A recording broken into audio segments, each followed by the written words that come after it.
இன்றைய தினம் வேத பாட வகுப்பில் கலந்து கொண்ட அனைவருக்கும் நம்முடைய இரட்சகராம் இயேசு கிறிஸ்துவினுடைய நாமத்தினாலே என்னுடைய வாழ்த்துக்களோடு என் வணக்கங்களை நேரெடுக்கிறேன். இன்றைய தினம் நாம் தியானிக்க இருப்பது நியாயாதிபதிகள் புஸ்தகத்தில் உள்ள கிதியோன் என்ற ஒரு நியாயாதிபதி. நியாயாதிபதி என்றால் நாம் ஜட்ஜஸ் என்று நினைத்துக் கொள்கிறோம். ஆனால் அவர்கள் ஜட்ஜஸ் என்ற அர்த்தத்திலே வரமாட்டார்கள். ஒரு தலைவன், தேவனால் எழுப்பப்பட்ட ஒரு தலைவன் அப்படிங்கிற ஒரு கணக்கில் தான் அவங்க வருவாங்க. இவர் செய்த காரியங்களை குறித்து நியாயாதிபதிகள் புஸ்தகத்தில் 6, 7, 8 3 அதிகாரங்களிலே உள்ளது. ஆனால் விசேஷமாக இவர் செய்த தவறின் பின் விளைவு என்ன என்பதற்கு 9வது ஒரு அதிகாரத்தில் முழுவதுமாக கொடுத்திருக்கிறாங்க. நம்ம கிதியோனுடைய வாழ்க்கையில தேவன் எப்படி இடைப்பட்டார், அதன் பின் கிதியோன் மூலமாக தேவன் செயல்பட்ட வல்லமையான காரியங்கள் என்ன அப்படிங்கிறதும், அதே சமயத்துல தேவனோடு இடைப்பட்ட கிதியோனுடைய சுபாவத்திலே, அவருடைய கேரக்டரிலே இருந்த சாதகமான பாதகமான தன்மைகள் என்ன அப்படிங்கிறத நம்ம தியானித்து இந்த கேரக்டர் ஸ்டடியை தேவனோடு உள்ள நம்ம உறவிலே அவர்கள் வாழ்க்கையில் நடந்ததை வைத்து நாம் எதை விட வேண்டும், எதை கற்றுக்கொள்ள வேண்டும் என்று கற்றுக்கொள்வதற்காகத்தான். அதே சமயத்துல அந்த மனிதர்களோடு இடைப்பட்ட தேவனுடைய உயர்ந்த உன்னதமான சுபாவம் என்ன, அதையும் நாம் கற்றுக்கொள்கிறோம். 2 பேருக்கும் இடையில் நடந்ததை வைத்து தேவனை குறித்தும் அந்த மனிதரை குறித்தும் 2 காரியங்களை நம்ம கற்றுக்கொள்கிறோம். சென்ற வாரம் நாம் தெபொராள் தீர்க்கதரிசியின் மூலமாக தேவன் தன் ஜனங்களை யாபின் என்ற கானானிய ராஜாவின் ஒடுக்குதலிலிருந்து விடுவித்ததை படித்தோம். அதற்கு பின்பு தெபொராள் உயிரோடு இருந்த அந்த 40 வருடங்கள் தேசம் அமைதலாக இருந்தது. ஆனால் அதே நேரத்தில் ஜனங்கள் தங்களை காத்த தேவனை மறந்து அவரோடு செய்த உடன்படிக்கைக்கு விரோதமாக விக்கிரக வணக்கத்திலும், விசேஷமாக கானானியருடைய தெய்வங்களாகிய பால் மற்றும் அஸ்ட்ரோத் என்கிற கானானியர் தெய்வங்களை வழிபட்டு அவர்களுடைய வாழ்க்கை முறையை பின்பற்றி தாங்களும் அவர்களைப் போலவே வாழ ஆரம்பித்து விட்டார்கள். பால் என்பது ஆங்கிலத்திலே பால் வரும், தமிழிலே பாகால் என்று வரும். பாகால் என்றால் அதற்கு எஜமான், நாயகன், அதாவது கணவன் அப்படிங்கிற அர்த்தத்துல நாயகன், தலைவன் என்ற அர்த்தம் உண்டு. இது ஆண் தெய்வம். அஸ்ட்ரோத் என்பது ஒரு பெண் தெய்வம். இதனுடைய ஆராதனை முறைகளிலே மாம்ச இச்சையும் விக்கிரக வணக்க காரியங்களும் உண்டு. இரண்டுமே செழிப்பின் தெய்வங்கள், அதாவது பூமியை ஆசீர்வதித்து செழிப்பை கொடுக்கக்கூடிய தெய்வங்கள். விசேஷமா அஸ்ட்ரோத் மலையை கொடுக்கும், பாகால் பூமியிலிருந்து விளைச்சலை கொடுத்து விளைச்சலை அதிகரித்து கொடுக்கும். இதற்காக அவர்கள் அதன் பின்னாடி போயிட்டு இருந்தாங்க. இதேனால பரிசுத்தம் உள்ள தேவன் தன் ஜனங்கள் தன்னை விட்டு விட்டு பரிசுத்த குலைச்சலுக்குள்ளே ஆசீர்வதிக்கிறவராக என்னை விட்டு வேற தெய்வங்களின் ஆசீர்வாதங்களை நாடி போன காரணத்தினால அவர்களை சத்துருக்களிடத்திலிருந்து காப்பாற்றுவதற்கு பதிலாக அவர்களை கைவிட்டு விட்டு ஒதுங்கி விட்டார். தேவன் அவர்களை பாதுகாக்காத அந்த ஒரு காரணத்தினால சத்துருக்கள் அவர்களை மேற்கொண்டார்கள். இப்பொழுது இந்த 40 வருடத்தில் ஜனங்கள் தங்களை கெடுத்து கொண்டபடியினால தேவன் அவர்களை விட்டு விலகி போய் விட்டதனால 7 வருடம் இவர்கள் மீதியானியரினாலே ஒடுக்கப்பட்டார்கள். இந்த மீதியானியர் இஸ்ரவேலருக்கு தென்கிழக்கே உள்ள பாலைவன பகுதியிலே வசித்து வந்தவர்கள். இவர்கள் அமலேக்கியரோடும் கிழக்கத்திய புத்திரர்கள் இவர்களோடும் சேர்ந்து கொண்டு திரள் கூட்டமாக விளைச்சலின் நாட்களிலே இஸ்ரவேல் தேசத்திற்குள் புகுந்து அந்த விளைச்சல்களை எல்லாம், அறுவடைகளை எல்லாம் கொள்ளையடித்து கொண்டு அங்க இருக்கிற ஆடு மாடுகளையும் ஓட்டி கொண்டு போய்விடுவார்கள்.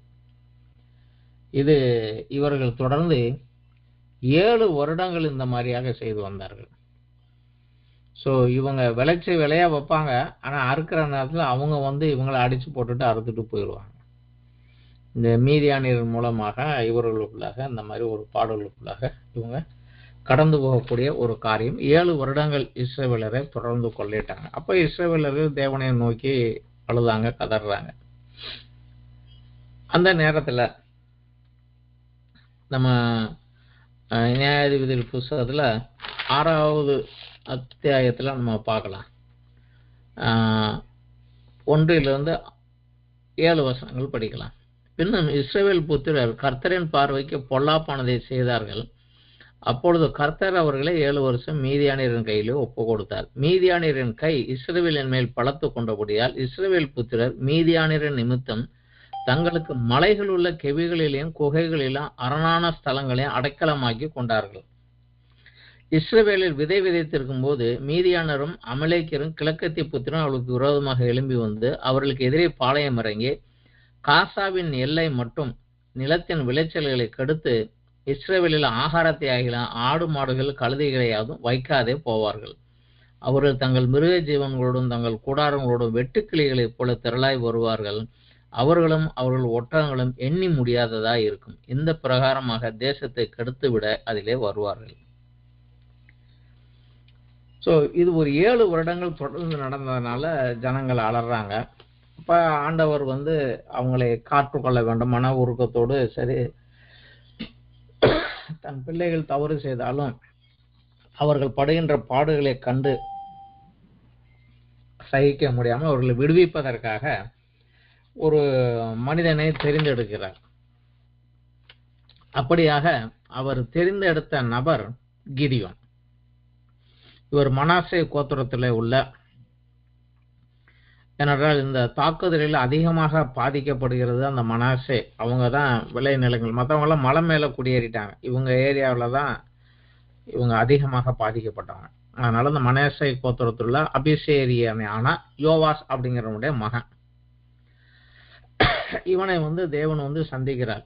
இவனை தேவன் எப்படி சந்தித்தார் அப்படிங்கிறத நம்ம இதில் பார்க்கலாம். நியாயாதிபதிகள் புஸ்தகத்தில் 6வது அத்தியாயம் 11 16வது வசனங்கள் நம்ம படிக்கலாம். அதற்கு பின்பு கர்த்தருடைய தூதனானவர் அபிஷேரியனாகிய யோவாசின் ஊராகிய ஒப்ராவில் இருக்கும் ஒரு கர்வாலி மரத்தின் கீழ் உட்கார்ந்தார். அப்போது அவனுடைய குமாரன் கிதியோன் கோதுமையை மீதியானியர்களின் கைகளுக்கு தப்புவிப்பதற்காக ஆலைக்கு சமீபமாக அதை போரடித்தான். கர்த்தருடைய தூதனானவர் அவனுக்கு தரிசனமாகி, பராக்கிரமசாலியே, கர்த்தர் உன்னோட இருக்கிறார் என்றார். அப்போது கிதியோன் அவரை நோக்கி, என் ஆண்டவனே, கர்த்தர் எங்களோடு இருந்தால் இவைகள் எங்களுக்கு நேரிடுவானேன்? கர்த்தரை எங்களை எகிப்திலிருந்து கொண்டு வரவில்லையா என்று எங்கள் பிதாக்கள் எங்களுக்கு விவரித்து சொன்ன அவருடைய அற்புதங்கள் எங்கே? இப்பொழுது கர்த்தரை எங்களை கைவிட்டு மீதியான கையில எங்களை ஒப்பு கொடுத்தாரே என்கிறான். இவன் கேட்கிறான், கர்த்தர் எங்களோட இருக்கிறாருன்னு சொன்னீங்க, கர்த்தர் எங்களோட இருந்தாருன்னா அவருடைய அற்புதங்கள் அடையாளங்கள் எல்லாம் எங்கே எங்கே அப்படின்னு இவன் கேட்கிறான். ஆனா அவன் கேட்கறதுக்கு முன்னாடியே இவர்கள் பாடுபடுகிற போது ஒரு தீர்க்கதரிசியை அனுப்பி இவர்களுடைய தவறு என்ன என்பதையும் தேவன் சுட்டி காட்டி விட்டார். இது அதுக்கு மேல உள்ள 2 வசனத்துல பார்க்கலாம். 8, 9, 10 வசனங்கள்ல பார்க்கலாம். கர்த்தர் ஒரு தீர்க்கதரிசி இஸ்ரவேல் புத்திரிடத்துல அனுப்பினார். அவர் அவர்களை நோக்கி, இஸ்ரவேலின் தேவனாய கர்த்தர் உரைக்கிறது என்னவென்றால், நான் உங்களை எகிப்திலிருந்து வரவும் அடிமைத்தன வீட்டிலிருந்து புறப்படவும் செய்து எகிப்தியரின் கையினின்றும் உங்களை ஒடுக்கின யாவருடைய கையினின்றும் உங்களை ரட்சித்து அவர்களை உங்களுக்கு முன்பாக துரத்தி அவர்கள் தேசத்தை உங்களுக்கு கொடுத்து, நான் உங்கள் தேவனாகிய கர்த்தர் என்றும் நீங்கள் குடியிருக்கும் அவர்கள் தேசத்தில் உள்ள எமோரியருடைய தேவர்களுக்கு பயப்படாதிருங்கள் என்றும் உங்களுக்கு சொன்னேன். நீங்களோ என் சொல்லை கேளாதே போனீர்கள் என்கிறார். இங்க கிதியோன் கேட்கிறார், கர்த்தரை எங்களோடு இருந்தா ஏன் இப்படி நடக்குதுன்னு. அது ஏற்கனவே தீர்க்கதரிசி மூலம் சொல்லிட்டாரு, நீங்க தான் அவர் கூட இல்லை. உங்களை காப்பாற்றி கொண்டு அற்புதங்கள் செய்த அந்த தேவனை விட்டு விட்டு நீங்க இந்த தேசத்துல உள்ள யாரை விரட்டி விட சொன்னாரோ அவங்களுடைய கடவுளை உங்க கடவுளை வச்சுக்கிட்டீங்க நீங்க. அதனாலதான் இந்த பாடு அப்படிங்கிறது ஏற்கனவே அவர் சொல்லிட்டார். ஆனா இவர் கேட்கிறாரு, எங்க கூட இருந்தா ஏன் இல்லைங்கிறார். அப்போது கர்த்தர் கிதியோனை நோக்கி சொல்லுகிறாரு, உனக்கு இருக்கிற இந்த பலத்தோட போ, நீ இஸ்ரவேலரை மீதியானியரின் கைக்கு நீங்களாகி ரட்சிப்பாய், உன்னை அனுப்புகிறவர் நான் அல்லவா அப்படிங்கிறார். கர்த்தர் சொன்ன அற்புதங்கள் இதெல்லாம் ஏன் எங்களுக்கு நடக்குதுங்கிற போது, இந்த அற்புதத்தை செய்கிறவரை நான் வந்திருக்கிறேன், நீ போய் அவர்களை ரட்சி அப்படிங்கிறார். அதற்கு அவன் சொல்லுகிறான், என் ஆண்டவரே, நான் இஸ்ரவேலை எதனாலே ரட்சிப்பேன்? இதோ மனாசையில் என் குடும்பம் மிகவும் எளியது, என் தகப்பன் வீட்டிலும் நான் எல்லாரிலும் சிறியவன் என்றான். அதற்கு கர்த்தர், நான் உன்னோட கூட இருப்பேன், ஒரே மனுஷனை முறியடிப்பதை போல நீ மீதியானரை முறியடித்து போடுவாய் அப்படிங்கிறார். நீ பலம் இல்லைன்னு சொல்லாத, நான் உன் கூட இருக்கிறேன். அதனால தான் அவர் சொல்லுகிறாரு, நான் உன்னை தெரிந்தேன், கர்த்தர் உன்னோட இருக்கிறார், அதனால நீ பராக்கிரமசாலி. கர்த்தர் உன்னோட இருந்து அவர் உன் மூலமாக ஒரு காரியத்தை செய்வதனால, கர்த்தருடைய பலம் வல்லமை உன் மூலமாக வெளிப்படுவதனால நீ ஒரு பராக்கிரமசாலி ஆயிருக்கிறாய். அதற்கு அடுத்தபடியாக அவனுக்கு வரக்கூடிய முதலாவது ஒரு கட்டளை, தேவனிடத்திலிருந்து வரக்கூடிய ஒரு கட்டளை என்னவென்றால், முதல்ல நீ உன் வீட்டில் இருக்கக்கூடிய விக்கிரகத்தை அகற்று. கிதியோனினுடைய தகப்பன் யோவாசு, அவருக்கு சொந்தமாகவே ஒரு பாகாலின் பலிபீடம் இருந்தது. அது பக்கத்துல அஸ்திரோத்தை வழிபடுவதற்காக ஒரு தோப்பும் வச்சிருந்தார். இவங்க அப்பா சொந்தமாகவே வச்சிருந்தார். இவன் என்ன சொல்றாரு, முதல்ல அந்த பலிபீடத்தை தகர்த்து அந்த தோப்பை வெட்டி கர்த்தருக்கென்று அந்த இடத்துல ஒரு பலிபீடம் கட்டி, உங்க அப்பாவுக்கு இருக்கக்கூடிய காளைகளிலே 7 வயதான அந்த 2வது காளையை கொண்டு போய் கர்த்தருக்கென்று பலியிடு, அந்த தோப்புல வெட்டின மரத்தை வச்சு பலியிடு போ அப்படின்னு முதல் கட்டளை கொடுக்கிறார். கிதியோன் சரி அப்படிங்கிறான். ஆனா ஜனங்களுக்கும் மற்றவங்களுக்கும் பயப்பட்டதுனால பகல்ல அந்த காரியத்தை செய்யாம ராத்திரியில தன் வேலைக்காரர்கள் 10 பேரை கூட்டி கொண்டு போய் அந்த தோப்பை வெட்டி போட்டு விட்டு பலிபீடத்தையும் இடித்து போட்டு விட்டு கர்த்தருக்கென்று ஒரு பலிபீடம் கட்டுகிறான். அதன் மேல தான் கொண்டு போன காளையை பலியிடுகிறான்.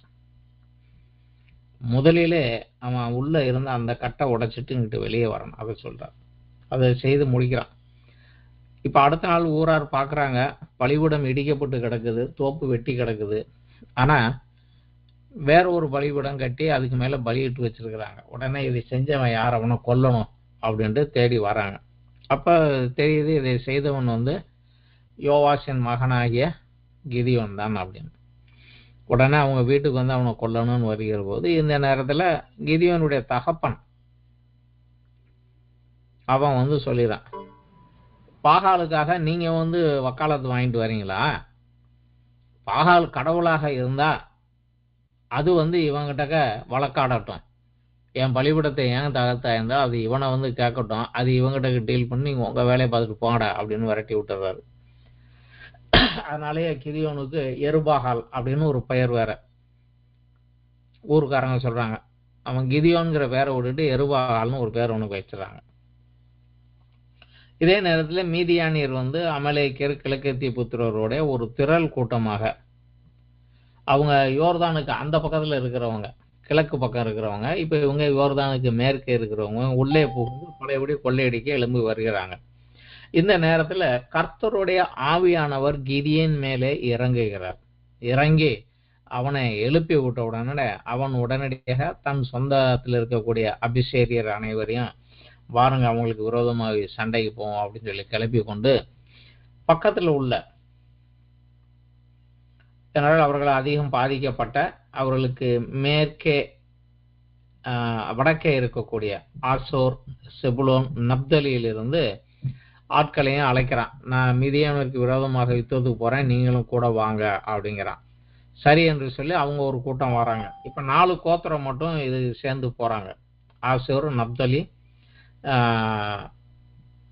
செபுலோன், மனாசே கோத்திரம். இவங்க மொத்தம் யுத்தத்துக்கு திரள் கூட்டமாக சேர்ந்து நிக்கிறாங்க. 32,000 பேர் கூடி நிக்கிறாங்க. இப்ப கிதியோன் அப்பவும் 32,000 பேர் நின்ற போதும், நான் இவங்களை ஜெயிச்சிருவேங்கிறதுக்கு எனக்கு ஒரு அடையாளம் கொடுங்க அப்படின்னு தேவனிடத்துல ஒரு அடையாளம் கேட்கறான். எனக்கு ஒரு அடையாளம் காமிங்க, என்னை பலப்படுத்துங்க அப்படின்னு கேட்கறான். தேவன் அந்த அடையாளத்தை கொடுக்குறார். அவன் கேட்கக்கூடிய அந்த ஒரு அடையாளத்தை அவனுக்கு கொடுக்குறாரு. அவன் சொல்றான், நான் ஒரு மயிருள்ள தோலை களத்துல போடுறேன், இன்னைக்கு ராத்திரி பனி அது மேல மட்டும் பெஞ்சிருக்கணும், பூமியெல்லாம் காஞ்சிருக்கணும். அப்படி இருந்தா நீங்க சொன்னபடி இஸ்ரவேலை என் கையினாலே நீர் ரட்சிப்பீர் என்பதே அதனால அறிவேன் அப்படிங்கிறான். அவன் சொன்ன அதே அடையாளத்தை ஆண்டவர் கொடுக்குறாரு. அதனால அவனுக்கு திரும்பவும் ஒரு சந்தேகம், இது தற்செயலாக நடந்ததா என்னன்னு தெரியல. அதனால திரும்பவும் அடுத்த நாள் இன்னொருக்க ஒரு அடையாளம் கேட்கிறாரு. ஆண்டவரே, என் மேல கோவப்படாதீங்க, இந்த ஒரு விசை எனக்கு சொல்லுங்க, திரும்பவும் நான் இதே இந்த மயிருள்ள தோலை நான் களத்திலே வெளியே போடுறேன். ஆனா இன்னைக்கு ராத்திரி பனி பெஞ்சிருக்கணும், அது நிலமெல்லாம் இருக்கணும், இந்த தோல் மேல மட்டும் இருக்கக்கூடாது, பனி பெய்யக்கூடாது அப்படின்னு கேட்குறான். இவன் கேட்ட அந்த அடையாளத்தை ஆண்டவர் செய்து அவனுடைய விசுவாசத்தை பலப்படுத்தி அவனை எழுப்புகிறார். இப்ப அவன் யுத்தத்துக்கு கிளம்புற போது ஆண்டவர் அவன்கிட்ட அடுத்த ஒரு காரியம் சொல்றாரு. நீ 2 அடையாளம் கேட்ட, இப்ப நான் ஒரு காரியம் சொல்றேன். இந்த மீதியானியரை ஜெயிப்பதற்கு உன் கூட இருக்கிற ஆட்கள் அதிகம், ரொம்ப பேர் இருக்கிறாங்க. அதனால என்ன செய்வாங்க, இவங்க கடவுள் தங்களை ரட்சித்தார் என்கிறதெல்லாம் விட்டுவிட்டு நாங்க போய் ஜெயிச்சோம்னு சொல்லிடுவாங்க. இது வேண்டாம், அதனால இவங்களெல்லாம் குறைச்சிக்கோ அப்படின்னு சொல்லிட்டு அவங்களை குறைப்பதற்காக, எண்ணிக்கையை குறைப்பதற்காக ஒரு பரீட்சை வைக்கிறார். அதுல முதலாவது பரீட்சை என்னன்னா, அவங்கள்ட்ட சொல்றாரு,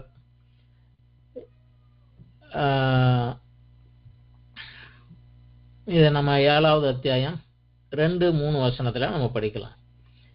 நான் மீதியானரை உன்னோடு இருக்கிற ஜனங்கள் கையில ஒப்பு கொடுக்கிறதற்கு அவர்கள் மிகுதியாய் இருக்கிறார்கள்.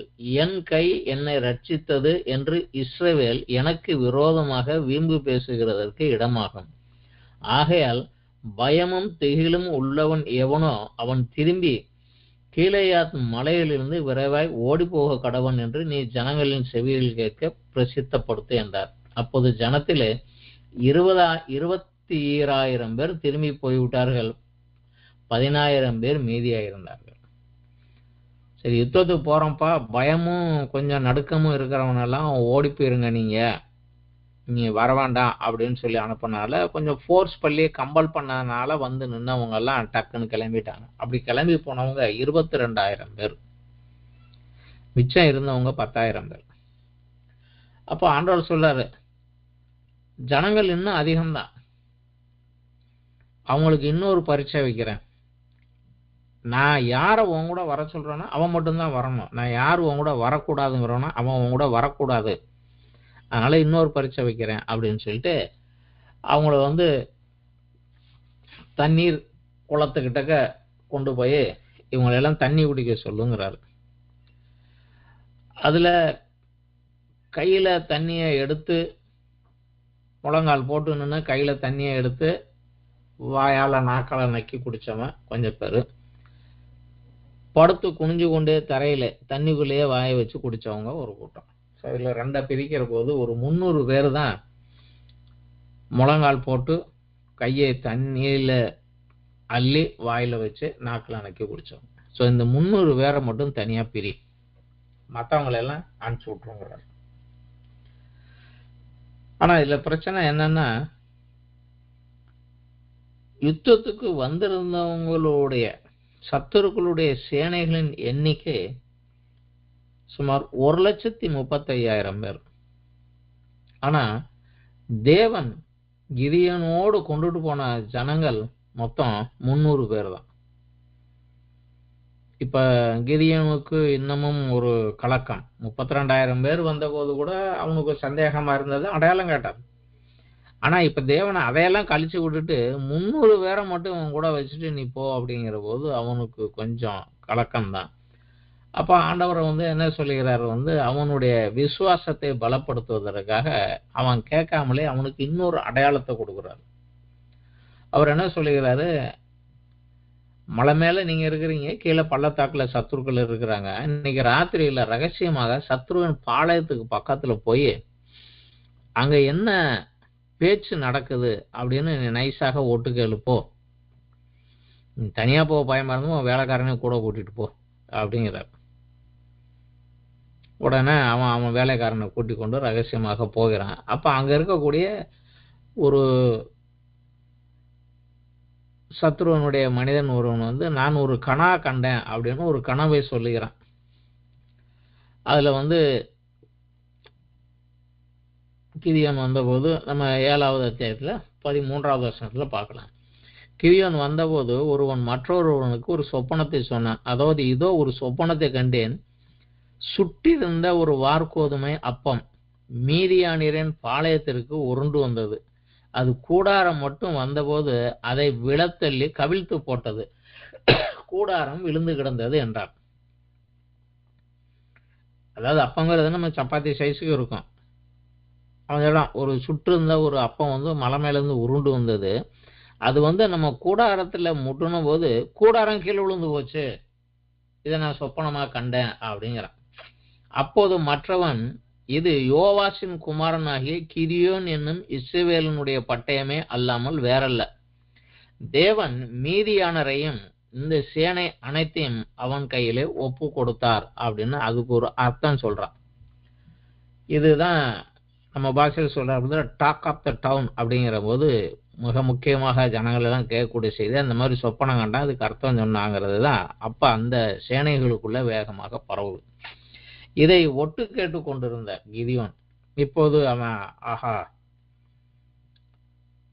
சத்துருக்களை கலங்கடித்து தேவன் நமக்கு முன்னதாக காரியத்தை செய்ய ஆரம்பிச்சிட்டாரு அப்படின்ட்டு தைரியம் கொண்டு போகிறான். அப்போது ஆண்டவருடைய ஆலோசனையின்படி நடு இரவிலே நடு சாமத்துல அந்த சத்துருக்களுடைய பாளையத்திற்கு முன்பதாக வந்து நின்று மலை மேலேருந்து கீழே இறங்கி வராங்க. கீழே பள்ளத்தாக்கில் சத்துருக்கள் இருக்கிறாங்க. தன்னுடைய 300 பேரை 3 பிரிவாக 100 பேராக பிரித்து கையில ஒரு வெறும் பானையும் அதுக்குள்ளே ஒரு தீவட்டியையும், என்றால் இருட்டில் போற போது அந்த தீவட்டி வெளிச்சம் தெரியக்கூடாது, பானைக்குள்ள இருந்தா தெரியாது, வச்சுக்கிட்டு கையில ஒரு எக்காலத்தையும் கொடுத்து அவர்களை அனுப்புகிறான். இவங்க பாளையத்தை சுத்தி வந்து 100 பேரா 3 கூட்டங்கள் 3 இடத்துல நின்று கொண்டு நடு இரவிலே அந்த வெறும் பானையை உடைச்சு போட்டுட்டு தீவெட்டியை கையில பிடித்து கொண்டு எக்காலத்தை பலமாக ஊதி கர்த்தருடைய பட்டயமே கிதியோனுடைய பட்டயம் அப்படின்னு சொல்லி உறக்க சத்தம் போடுறாங்க. ஸோ நடு இரவிலே படுத்து இருந்தவங்க எல்லாம் தடதடன் அலறி எழுந்திருந்து இந்த திடீரென்று சுற்றி இருக்கக்கூடிய தீவெட்டிகள் எக்கால சத்தம் இதெல்லாம் கண்டோன்னா அவங்க என்ன நடக்குதுன்னே தெரியாம ஒரு ஒரு குழப்பத்துக்குள்ள இருக்கிற போது கர்த்தருடைய கரம் அவர்கள் மத்தியிலே கிரியை புரிகிறது. அவங்களுடைய கர்த்தருடைய கரங்கள் அவங்க கையில கிரியை புரியறதுனால அவங்க என்ன பண்ணாங்க, வசனம் சொல்லுகிறது 22ல 300 பேரும் எக்காலங்களை ஊதுகையில் கர்த்தர் பாளையம் எங்கும் ஒருவர் பட்டயத்தை ஒருவருக்கு விரோதமாக ஓங்க பண்ணினார். சேனையானது சேரத்தில் உள்ள பெத்சித்தா மட்டும் தாவாத்திற்கு சமீபமான ஆபேல் மெகல்லாவின் எல்லை மட்டும் ஓடி போயிட்டு. ஸோ இவங்க சத்தம் போடணும்னா ஆண்டவர் குழப்பத்தையும் அவர்களுக்குள்ள ஒரு குழப்பத்தை கொடுக்கும். அவன் பட்டயத்தை எடுத்துக்கொண்டு அடுத்தவனை வெட்ட ஆரம்பிச்சுட்டான். உள்ளுக்குள்ளே அவங்களுக்குள்ளே ஒருத்தருக்குள்ள ஒருத்தர் வெட்டு குத்து யாரு எவன் வரான் என்னன்னு தெரியாம அடிச்சு கொட்டுறாங்க. இதுல தப்பித்து பிழைக்க வேண்டும் என்று ஒரு கூட்டங்கள் தப்பிச்சு ஓடுறாங்க. அவங்க அது வரைக்கும் கொள்ளையடி கொண்டு வந்ததெல்லாம் விட்டு ஓடுறாங்க. மேற்கே போனா ஆசேர், நப்தலி, செபுலோன் அவங்களுடைய ஏரியா. இவங்க இருக்கிற இடம் மனாசேயனுடைய ஏரியா. இப்ப இவங்க தப்பிச்சு ஓடினவங்கள மேலே இருக்கக்கூடிய நப்தலி மனுஷரும் ஆசேர் மனுஷனும் மனாசேயன் சகல மனுஷரும் கூடி வந்து அவங்களை பின்தொடர்ந்து போய் அவங்கள அடிச்சு கொள்ளையடிக்கிறாங்க. கொள்ளையடிக்க வந்தவன் இப்ப கொள்ளையடிக்கப்படுகிறான்.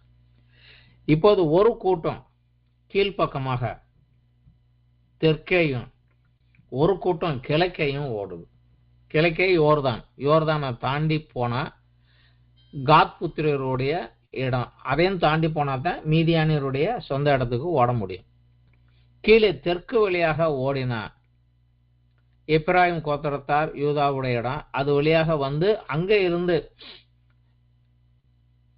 கிழக்கே போவதற்கு யோர்தான் நதியை கடப்பதற்கு வசதியான பாதைகள் அங்கதான் உண்டு, ஆற்று துறைகள் உண்டு, டக்குன்னு கடந்து போகலாம் இவங்க. அதனால இந்த 2 பக்கம் போகிற போது கிதியோன் ஆளை அனுப்பி எப்ராயிமருக்கு ஒரு தகவல் கொடுக்குறான், சத்துருக்கள் ஓடி வருகிறாங்க, விடாத அவங்கள பிடின்னு. உடனே இவங்க ஆற்று வழியாக எங்கெங்க அவங்க போறதுக்கு பாதை இருக்கோ அங்கெல்லாம் எப்ராஹிமர் வந்து நின்று கொண்டு தப்பித்து ஓடி வருகிற இவர்களை அவங்க வெட்டி கொள்ளையடிக்கிறாங்க. ஸோ எப்ராஹிமர் அவங்களெல்லாம் கொண்டுட்டு அவங்களுடைய 2 அதிபதிகள், மீதியானியருடைய 2 அதிபதிகளும் அவங்க பிடிக்கிறாங்க. ஓரோப், சேப் அப்படிங்கிற 2 பேரை பிடிக்கிறாங்க. நம்ம தமிழ் வேதாகமத்தில் 2 அதிபதிகள் அப்படின்னு கொடுத்துருக்குது. பட் ஆங்கில வேதாகமத்தில் பார்த்தா 2 பிரின்சஸ், அதாவது அந்த மீதியான் ராஜாவுடைய பிள்ளைங்க, அடுத்த ராஜாவா வர வேண்டியவங்க. அவங்கள பிடிச்சிட்டு அவங்கள கொண்டுறாங்க. அவங்க இந்த ஒரு கூட்டம் வந்து அவங்கள கொள்ளையடிக்கிறாங்க எப்ராயிம். ஒரு கூட்டம் கிழக்கே கூடி யோர்தானை கடந்து ஓடிடுது, தப்பிச்சுட்டு ஓடுது. ஒரு சிறு கூட்டம் தான். இந்த தகராறுக்குள்ள 1,20,000 பேர் சத்துருக்கள் வந்து அழிந்து போறாங்க. ஒரு 15,000 பேரோட மீதியானியருடைய 2 ராஜாக்கள் தப்பித்து யோர்தானை கடந்து கிழக்கே ஓடுறாங்க. இப்ப கிதியோன் அவர்களை பின்தொடர்கிறான். தன்னுடைய 300 பேரோட அவர்களுக்கு விரோதமாக ஓடுறவங்களை பின்தொடர்ந்து விரட்டிட்டு போறார்.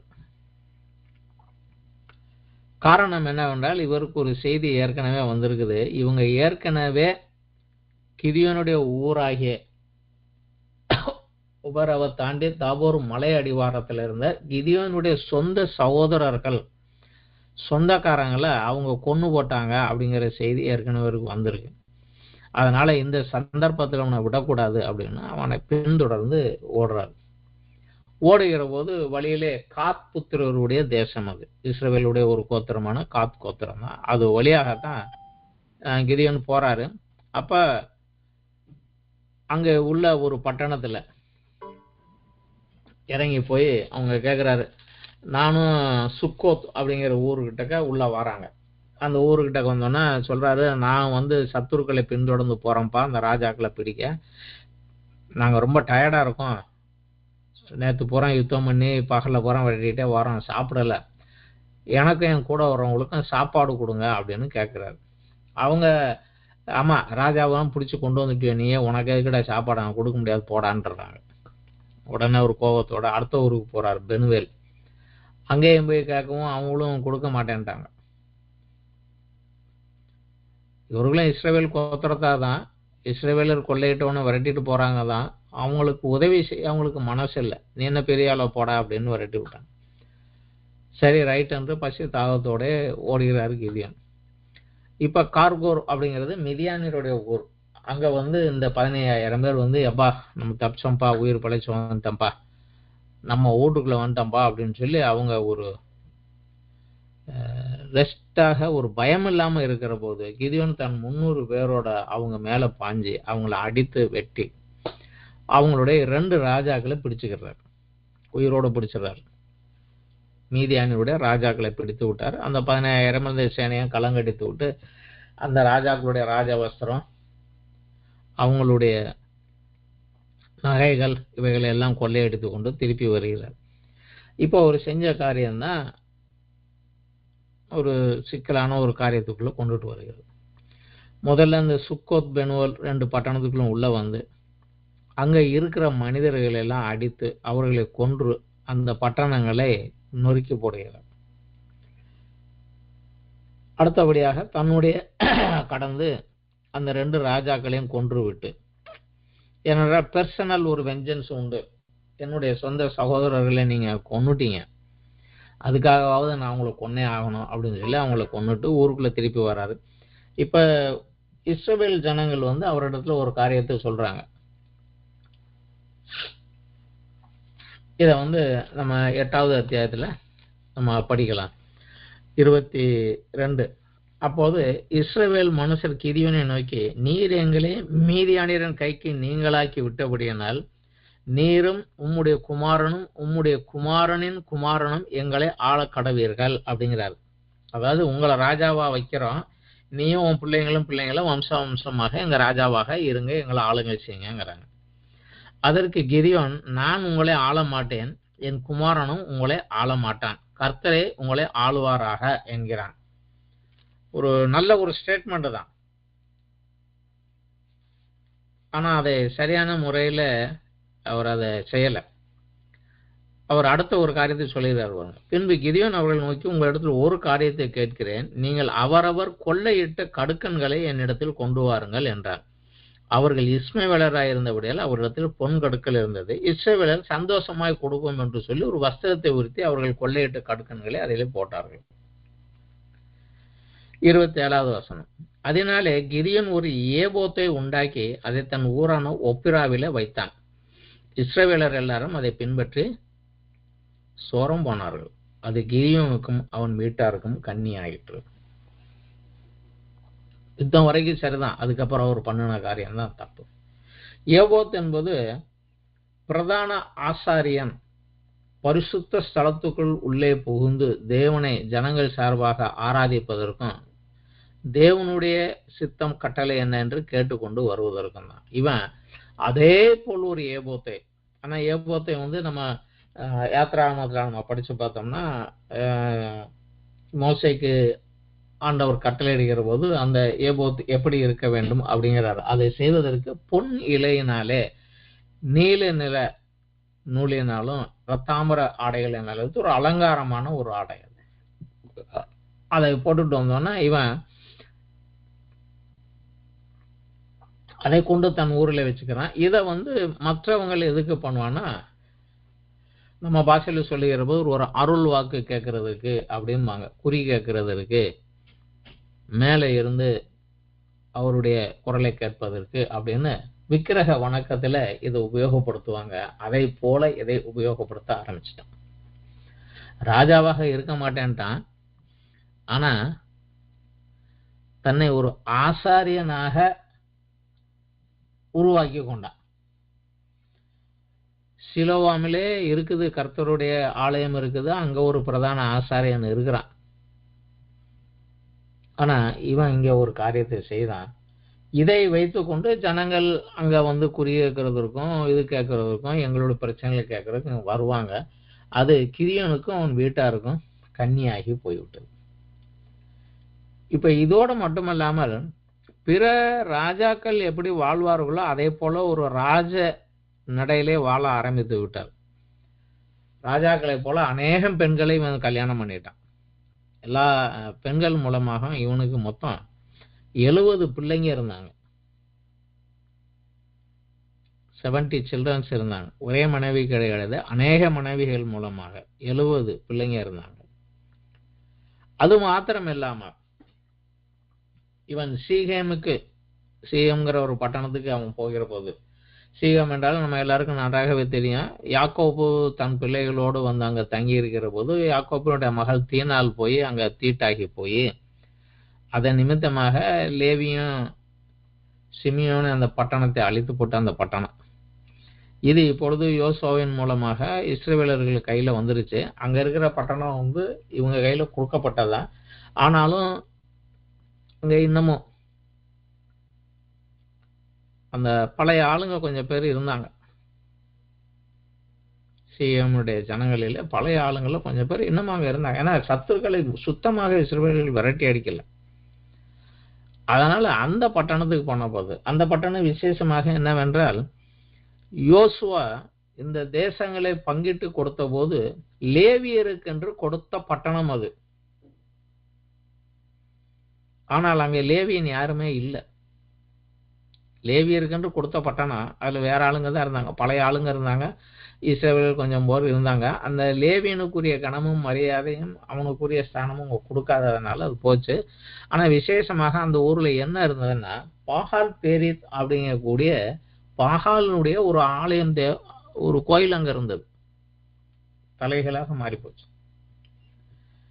அந்த ஊருக்கு இவன் போய் அங்க இருந்த அந்நிய ஜாதியான ஒரு பெண் மூலமாக இவன் ஒரு பிள்ளையும் பெற்றுக்கிட்டான். மறுமனையாட்டி அப்படின்னு சொல்றாங்க.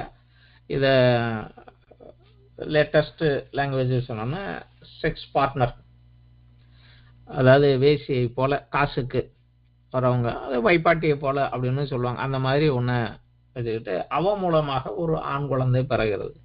அந்த பிள்ளைக்கு இவன் அபிமெலேக்கு அப்படின்னு ஒரு பேர் வைக்கிறான். அபிமெலேக்கு அப்படிங்கிற பேருக்கு அர்த்தம் எங்க அப்பா ஒரு ராஜான்னு அர்த்தம்.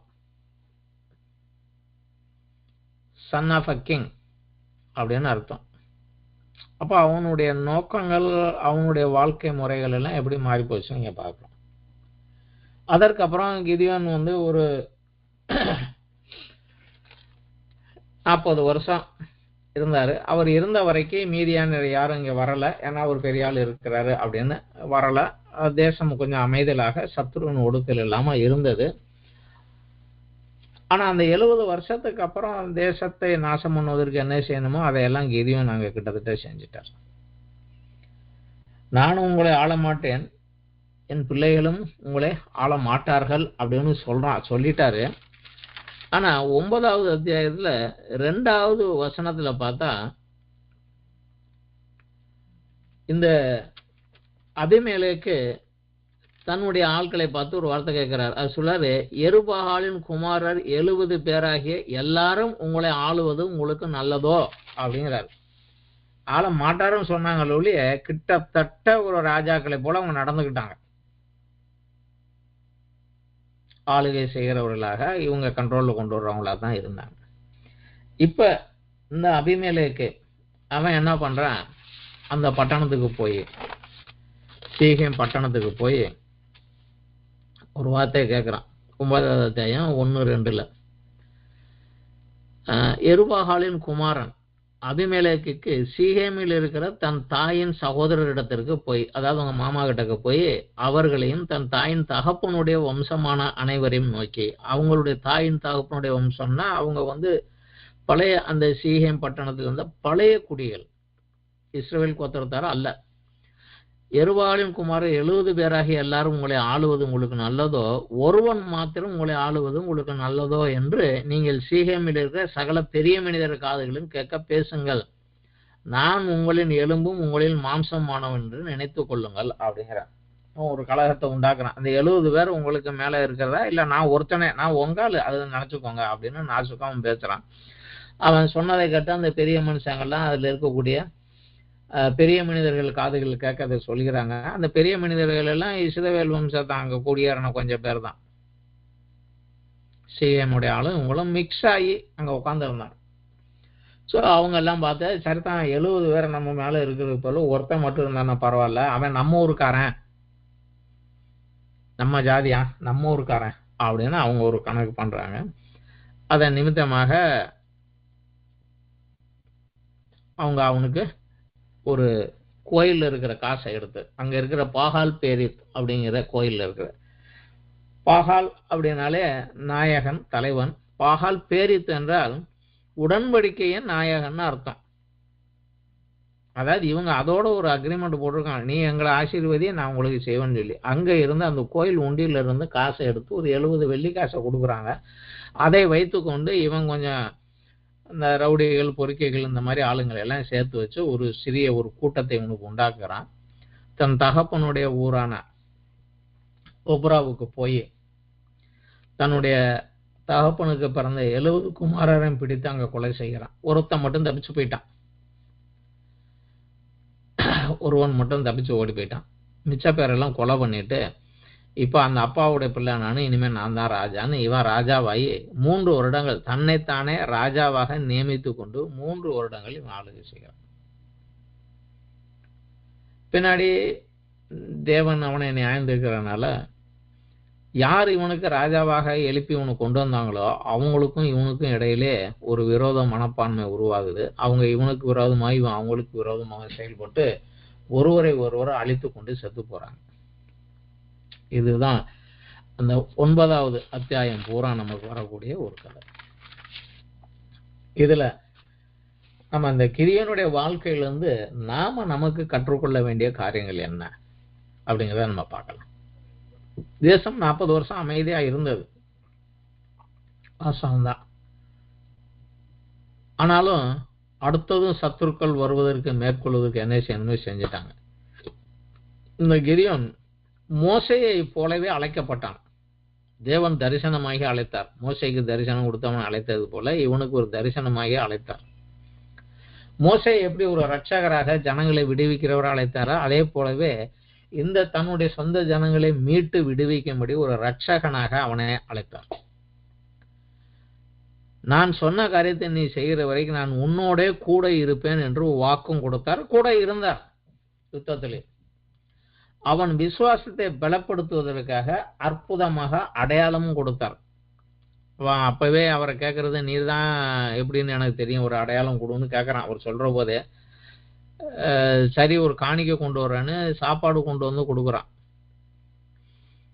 புளிப்பில்லாத அப்பமும் இறைச்சியும் ஒரு ஆணப்பையும் குழம்பையும் வச்சு கொண்டு வரான். இது அந்த பாறையில ஊத்து அப்படிங்கிறார். பாறை மேல வச்ச உடனே இவர் கைக்கோளால தொடுகிற போது பாறையிலிருந்து அக்னி எழும்பி அதை பட்சித்து விடுகிறது. இவர் மறைந்து விடுகிறார், இவனை அழைத்தவர். அப்போதான் அவனுக்கு தெரியுது தனக்கு தரிசனமாய் முன்னாடி வந்தது ஒரு சாதாரண ஒரு மனிதனோ இல்ல ஒரு ஊழியக்காரரோ கிடையாது, கடவுள் தான் அப்படின்னு சொன்னா அவன் பயந்து போய் ஐயோ நான் முகமுகமாக கண்டேன், நான் செத்து போவேனேங்கிறான். இல்ல உனக்கு சமாதானம், நீ சாவதில்லை அப்படிங்கிறார். உடனே தான் அங்க ஒரு பலிபீடம் கட்டிட்டு யெகோவா ஷாலோம், தேவன் சமாதானம் கொடுத்த தேவன் அப்படின்னு ஒரு பலிபீடத்தையும் கட்டினான். ஒரு அற்புத அடையாளத்தையும் கொடுத்தாரு. அவன் யுத்தத்துக்கு போக முன்னாடி அவனுக்கு 2 அடையாளம் கொடுத்தார். பணியின் மூலமாக 2 அடையாளம் கொடுத்தார். சத்துருக்கள் என்ன சொல்றாங்க போய் கேட்டுட்டு வாடான்னு சொல்லி அனுப்பி அங்கேயும் ஒரு அடையாளம் கொடுத்தார்.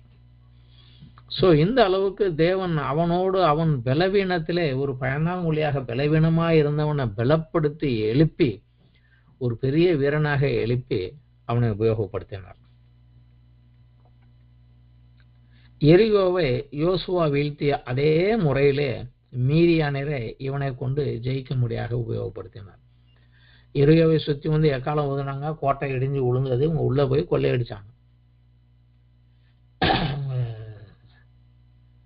அதே போல இங்கேயும் எக்காலம் ஊதி கர்த்தருடைய பட்டயம் கிதியோன் பட்டயம்னாங்க, அவங்களா ஒருத்தர் வெட்டி அடிச்சுக்கிட்டாங்க, உளுந்து தப்பிச்சு அடிச்சு ஓடுனாங்க, உயிர் தப்பி பிள்ளைக்கு ஓடுனாங்க. ஓடுனவங்களும் அவங்க வெரைட்டி அடிச்சு கொண்டாங்க. அற்புதமாக எல்லா காரியத்தையும் செய்தாரு. ஆனா மோசேயை போல அழைக்கப்பட்டவன் ஆரோனை போல தன்னை கெடுத்து கொண்டான். ஆரோன் எப்படி எனக்கு ஒரு தெய்வத்தை உண்டாக்கணும் உடனே முதல்ல கேட்டது உங்ககிட்ட இருக்கிற காதில் இருக்கிற ஆபரணத்தை எல்லாம் கொடுங்கன்னு சொல்லி வாங்கி அதை கொண்டு ஒரு பொண்ணு கன்றுக்குட்டி செய்தான்.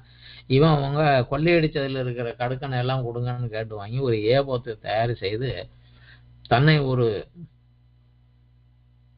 ஆசாரியனாக தன்னைத்தானே உயர்த்த ஆரம்பித்து கெடுத்து போனான்.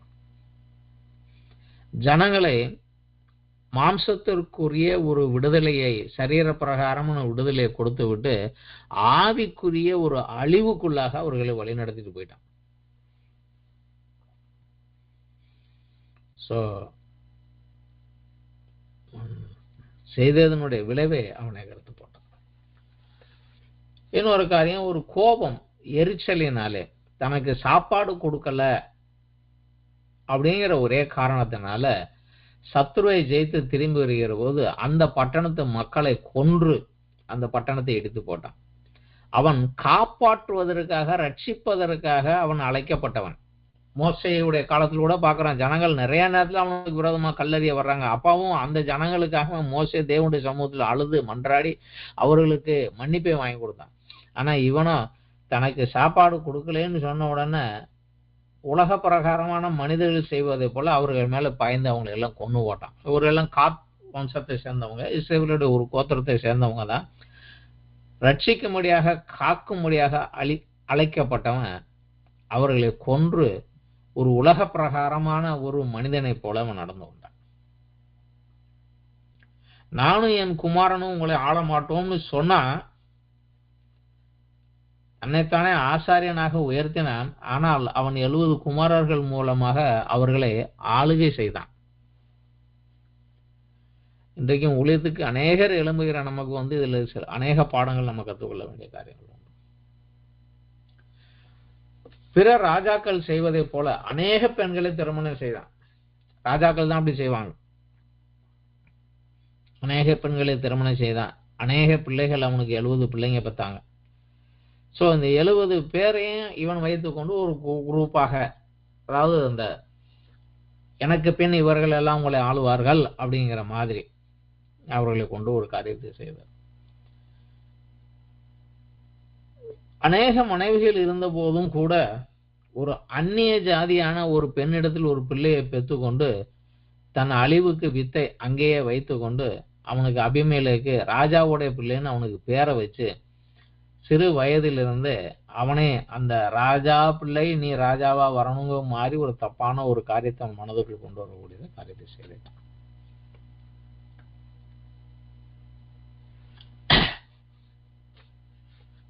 அது லேவியருக்கு கொடுக்கப்பட்ட ஒரு பட்டணம் சீகம். இவன் அங்க இருக்கிறவங்களை விரட்டி விட்டுட்டு லேவியர் அங்க குடி வச்சிருந்திருக்கலாம். நியாயப்பிரமாணத்தின்படி ஜனங்களை வழிநடத்துங்கள், நானோ என் குமாரனோ அல்ல, தேவனே உங்களை ஆளுவார் என்றாச்சும் தேவ காரியத்தை போதிக்கிறதுக்காக கொடுத்துருக்கலாம். அதெல்லாம் செய்யல. தன்னோடு யுத்தத்துக்கு உடன் வந்து தனக்கு வெற்றியை கொடுத்த தேவனை அவன் ஜெயித்த உடனடியே மறந்து விட்டு சுய சித்தத்தின்படி சுய மேன்மையின்படி சுய லாபத்திற்காக கொண்டு போட்டான். 40 வருஷம் அதுக்கப்புறம் உயிரோட இருந்தான். சத்துருக்கள் வரவில்லை. ஆனாலும் அழிவுக்குள்ளாக ஜனங்களை வழிநடத்திட்டு போயிட்டார். இதுதான் கிதியோனுடைய வாழ்க்கையில நம்ம காக்கக்கூடிய காரியம். இன்றைக்கும் தேவன் நம்மை அழைக்கிறார். ஆனா அழைப்பிலே கடைசி வரை முற்றுமுடிய உறுதியா இருக்கணும். இன்னைக்கு நிறைய பேர் அழைப்புல தவழ்ந்து போவதற்கு உரிய ஒரு காரணம் என்ன அப்படி என்றால், தேவனுடைய அழைப்பை நம்ம முழுமையாக அநேகர் புரிந்து கொள்ளவில்லை. 2ஆம் வருகையிலே தேவனோடு 1000 வருடங்கள் பூமியை அவரோடு ஆளுகை செய்ய முடியுதுதான் நம்மளுடைய பிரதான அழைப்பு. அந்த பிரதான அழைப்பிற்கு நம்மை தகுதிப்படுத்துவதும் நம்மளுடைய விசுவாசத்தை வர்த்திக்கப்படுத்துவதும் ஆவிக்குரிய ஜீவியத்தில் நம்மளை பலப்படுத்துவதற்கும் நம்மிடத்தில் உள்ள தேவையற்ற காரியங்களை களைந்து போடுவதற்கு பரிசுத்தத்திலும் நீதியிலும் வளருவதற்கும் ஒரு பயிற்சி தான் இப்ப நமக்கு நடக்குது.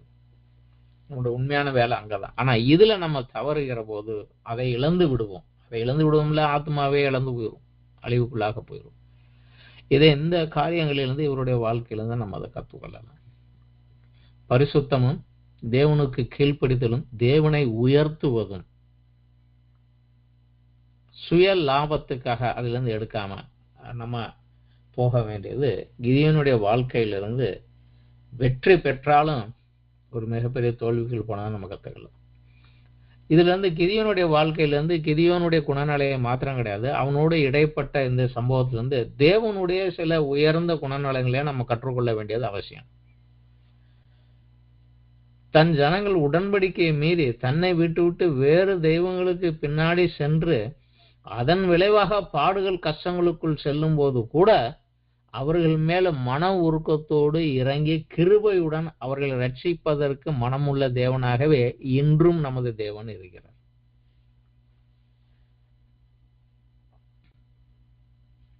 தப்பு செஞ்சா எப்படியும் போட்டுன்னு விட்டல.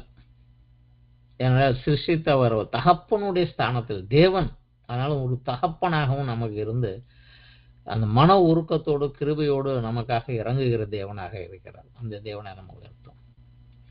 2வது காரியம் அவர் சொல்லுகிறது, என் மகிமையை பிறர் பங்கெடுப்பதை விரும்பாதவர். இங்கே சொல்லுகிறாரு, ஜனங்கள் உன் கூட வர்ற கிதியோன் உன் கூட வர்ற ஜனங்கள் ஜாஸ்தி, நாங்களா சத்துருவை ஜெயிச்சோன்னு அவங்களாம் சொல்லக்கூடாது. அவங்களால முடியாது, நான் ஹெல்ப் பண்ணாதான் முடியும். அதுலயே பயமோட நடுக்கத்தோட வந்தவன் 22,000 பேர். அதனால அவனெல்லாம் விட்டுட்டு போ அப்படிங்கிறார். நான் ஜெயித்தேன் என்பது உனக்கு தெரியணும், நீ நான் சொல்றதை மட்டும் கேளு, வெற்றியை உனக்கு கொடுப்பேன் அப்படிங்கிறார். அந்த காரியத்துல நம்ம கொஞ்சம் ஜாக்கிரதையாகவே இருக்கணும். எந்த காரியங்கள் நடந்தாலும் அந்த மகிமையை கர்த்தருக்கு கொடுக்கணும். என்றால் நம்முடைய ஜெபத்துல கூட நமக்கு சொல்லியிருக்க, ராஜ்யமும் வல்லமையும் மகிமையும் என்றென்றைக்கும் உம்முடையதே அப்படின்னு சொல்றோம். இதுல நம்ம தேவனுக்குரிய மகிமையை நம்ம கையை வைக்காம, என்றால் மனித சுபாவத்துல ஒரு காரியம் செஞ்சா ஐயா உங்களை போல உண்டா உங்களை போல உண்டான்னு வரும். இல்ல ஐயா, அது ஆண்டவர் கொடுத்தது. அதுல கொஞ்சம் இன்னொன்னு, ஜெயம் வெற்றியும் நம்மளுடைய மனித பலத்தினாலோ மனித ஞானத்தினாலோ மனித சாமர்த்தியத்தினாலோ அல்ல. மோசகிட்ட சொன்னார், நீங்கள் சும்மா இருங்கள், உத்தம் தேவனுடையது அப்படின்னாரு. ஆனாலும் அவர் என்ன செய்ய சொன்னாரோ அதை செய்யணும், அவ்வளவுதான். யுத்தத்தை அவர் செய்வார், ஜெயத்தை தன் பிள்ளைகளாக நமக்கு கொடுப்பார். ஆனா அவர் என்ன செய்ய சொன்னாரோ அதை செய்யணும் விசுவாசத்தோடு, அவ்வளவுதான். கர்த்தருடைய பட்டயமே கிதியோனுடைய பட்டயம் அப்படின்னு முழங்கினாங்க. சகரியாவிலையும் தேவன் சகரியா தீர்க்கதரிசி மூலம் சொல்லுகிறது, பலத்தினாலும் அல்ல பராக்கிரமத்தினாலும் அல்ல, என்னுடைய ஆவியினாலே ஆகும். ஆவியானவரோட இணைந்து அதில் போகணும். எப்பவும் நம்ம நினைச்சுக்கணும், நான் சாமர்த்தியமா காரியம் செஞ்சாலும் நினைக்கக்கூடாது. இன்னொன்று, பரிசுத்தமும் பிரித்தெடுக்கப்பட்டவனையுமே தேவன் உபயோகப்படுத்த முடியும். முதல்ல உங்க அப்பாவுக்கு இருக்கிற பலிபீடத்தை தகர்த்து போட்டு விட்டுட்டு நீ வா அப்படின்னாரு. முதல்ல அவனுக்கு கொடுத்த கட்டளை அது. நான் உன்னை உபயோகப்படுத்தினா அப்ப திரும்பி வந்து போய் நீ அந்த பலிபீடத்துல போய் எனக்கு வெற்றி கொடுத்தேன்னு அதுக்கு போய் நீ இதை கொடுத்துக்கிட்டு இருக்க. முதல்ல அதை கட் பண்ணு. ஸோ உலக பிரகாரமாக தேவனுக்கு பிரியம் இல்லாத, தேவன் வெறுக்கக்கூடிய காரியங்களிலிருந்து நம்மை பிரித்து எடுத்துக்கொண்டு பரிசுத்தப்படுத்துகிற போதுதான் தேவன் நம்மை கொண்டு அற்புதங்கள் அதிசயமாக செய்து நம்மை சூழ்ந்து உள்ள ஜனங்களுக்கு ஒரு பரலோகத்தின் ஆசீர்வாதத்தை அவர் கொடுக்க முடியும். இதற்காக இன்னும் போகணும். வேதத்தினுடைய கடைசி வசனமே அதான் சொல்லு, பரிசுத்தம் உள்ளவன் இன்னும் பரிசுத்தமாகட்டும், நீதி உள்ளவன் இன்னும் நீதி செய்யட்டும். இன்னமாக வளரணும். ஆண்டவருடைய காலத்துல, அந்த கடைசி காலத்துல கூட நமக்கும் சத்துருவோடு ஒரு பெரிய போராட்டம் நம்முடைய தேசம் இருக்குது. அநேக கிதியோன்கள் தேவன் தெரிந்தெடுத்து எழும்ப வேண்டும். ஆனா கிதியோன் செய்த அந்த தவறுகளை செய்யாதபடி நமக்கு அது எழுதப்பட்டு கொடுக்கப்பட்டதே, நிற்கிறேன் என்று சொல்லுகிறவன் விழாதபடி இருக்க முடியாது நமக்கு பாடமாகத்தான் அந்த பழைய ஏற்பாட்டில் எல்லாமே கொடுத்துருக்கும். ஒரு வேத வல்லுநர் இப்படி சொல்லிடுறாங்க, நியாயாதிபதி புஸ்தகத்துல 2 பேரை தவிர வேற யாரையுமே இவனை போல அப்படின்னு நம்ம செய்ய முடியாது, இவன் செய்ததை போல செய்யக்கூடாது என்று கற்றுக்கொள்ள வேண்டும் அப்படின்னாரு. தேவராலையும் சாமுவேல் தீர்க்கதரிசியும் தவிர வேற யாரையுமே நம்ம ஒரு லீடராக வைத்து ஃபாலோ பண்ண முடியாது. அவங்க இடத்துல நிறைய குறைகள் உண்டு. தேவன் அவர்களை உபயோகப்படுத்தினார், தன் ஜனங்களுக்கு விடுதலையை கொடுக்க முடியாது. ஆனால் அவர்களிடத்தில் நிறைய குறைகள் உண்டு. ஸோ அந்த குறைகளை நாம் செய்யாதபடி இருக்க நாம் இவர்களை கொண்டு கற்றுக்கொள்ள வேண்டும் அப்படின்னு சொன்னார். அதே போலதான் இந்த கிதியோனுடைய வாழ்க்கையில பெரிய காரியத்தை செய்தார். 300 பேரை கொண்டு வச்சுட்டு 1,35,000 பேருக்கு விரோதமாக போகக்கூடிய ஒரு காரியம். இது ஒரு அசாத்தியமான காரியம் தேவ பலனால் வந்தது. ஆனால் தேவன் வெற்றி. ஆனா பின்னாடி அதனுடைய ரிசல்ட் ஜனங்களுக்கு அமைதி வந்துருச்சு. ஆனா அதை கொண்டு வந்தவர் தன்னை அழிவுக்கு நேராக வழிநடத்தி விட்டார். அந்த காரியத்துக்கு போகாதபடி ஜாக்கிரதையாக தேவனுடைய வார்த்தையிலும் வசனத்திலையும் தேவனுக்கு மகிமையை செலுத்தி தேவனுக்கு கீழ்ப்படுகிற சுபாவத்தோடு நாம் போகின்ற போது நாம் நினைத்ததற்கும் வேண்டிக் கொள்வதற்கும் மிகவும் அதிகமாக நமக்குள்ளே கிரியை செய்கிற வல்லவராக இருக்கிறவர் நம்ம எடுத்து உபயோகப்படுத்தி அநேக ஜனங்களுக்கு ஆசீர்வாதமாக நம்ம வைக்க இன்றும் வல்லவராக இருக்கிறார். இன்றும் அதற்கு ஒருவரை தேடிக்கொண்டே தான் இருக்கிறார். நம்ம தாழ்த்தி அவருடைய கரங்களில் ஒப்பு கொடுப்போம். ஆண்டவர் நம்ம இன்னும் வல்லமையாக எடுத்து பயன்படுத்தி அவருடைய நாமத்தை மகிமைப்படுத்திக் கொள்ளட்டும். அநேக ஜனங்களுக்கு நம்மை ஆசீர்வாதமாக வைக்கட்டும். இத்தோடு இன்றைய தினத்திற்கான இந்த வேத பாட வகுப்பு இத்துடனே முடிவடைகிறது. நன்றி, வணக்கம்.